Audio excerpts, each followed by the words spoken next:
Everyone who has even a little study in the field of success growth or has participated in various courses where teachers show ways to achieve success, money, and everything we can define as a goal, has definitely heard about being flexible in life during difficult and challenging moments.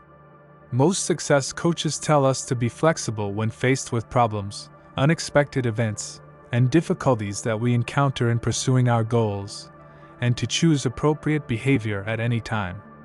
But today, I want to approach the issue of flexibility from a different perspective. Today, I want to convincingly tell you the benefits of not being flexible and not changing in any situation are much greater than the benefits of being flexible in the face of hardships. If you have been with us so far and have seen our previous instructional videos, you surely know that for years I have been professionally active in the field of psychology, and in this channel, I prepare videos with deep concepts for you. To simplify the concepts I have in mind, in each video, I try to read examples from inspirational stories or influential historical figures so that the presented concepts can remain more easily in your mind and memory, so that you can use them in various stages of life for personal and social growth and progress. Today, I will read a piece from the book, The Art of Living Well, by one of the best books by Rolf Dobelli, so that we can delve deeper into the benefits of inflexibility in the path of growth and progress. If you are interested in the content of my channel and feel that I and my knowledge can be helpful to you and your life, definitely join me so that we can step by step move forward on the path of success together. In 1519, the Spanish conqueror Hernán Cortés arrived on the shores of Mexico from Cuba. He immediately declared Mexico as a Spanish colony and himself as its ruler. Then, he destroyed his own ships with his own hands, effectively eliminating any chance of his own return and that of his people. From an economic perspective, Cortés' decision makes no sense. Why would he completely eliminate the possibility of return from the very beginning? Why would he eliminate alternative solutions? After all, one of the most important principles of economics is that the more options you have, the better. So why did Cortés take away the freedom of choice from himself? I meet the CEO of a reputable company a couple of times a year at official events we both get invited to. For years, it has been interesting to me that he always declines the offer of dessert after dinner. Just recently, I realized that this irrational behavior of his had caught my attention. Why should we have principles for ourselves that forever deprive us of such sweet and delicious offers? Why can't we make decisions on a case-by-case basis? Why shouldn't we consider factors such as our current weight, how full we are after the main course, and whether the dessert itself appears tempting? Of course, the decision to decline a dessert may not be significant compared to losing the possibility of returning home, but at first glance, both of these actions seem unnecessary.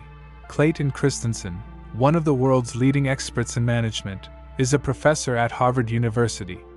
He is renowned worldwide for his best-selling book, The Innovator's Dilemma.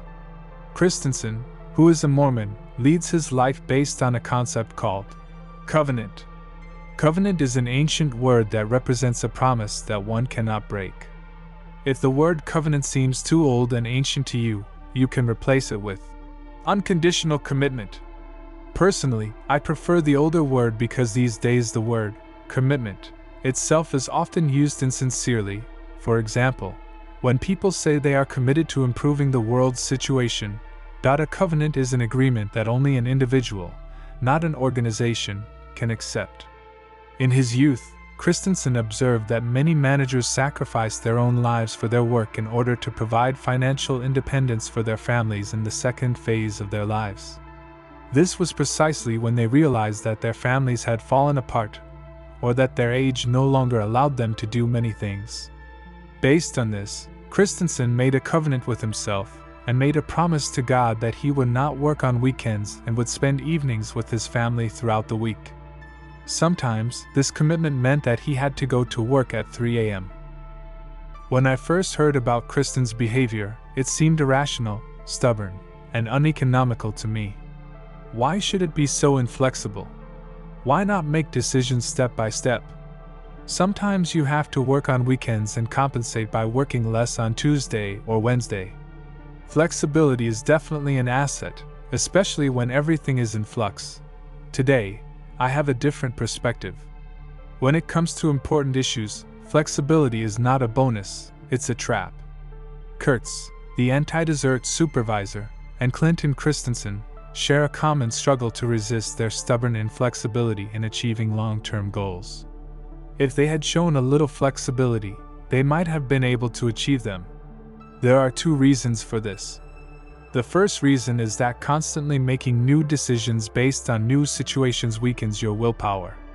There is a specialized term for this mental fatigue resulting from decision-making, which gradually leads to a tendency to choose the easiest option, which is usually the worst option. That's why the concept of commitment becomes meaningful. Once you define a commitment for yourself, you no longer have to evaluate the pros and cons every time you face a decision-making situation. The decision has already been made for you, preventing the depletion of your mental energy. The second reason that makes inflexibility valuable is reputation. By having a fixed position on certain topics, you show others where you stand and draw boundaries that leave no room for negotiation. The level of self-confidence you demonstrate makes you less vulnerable to attacks.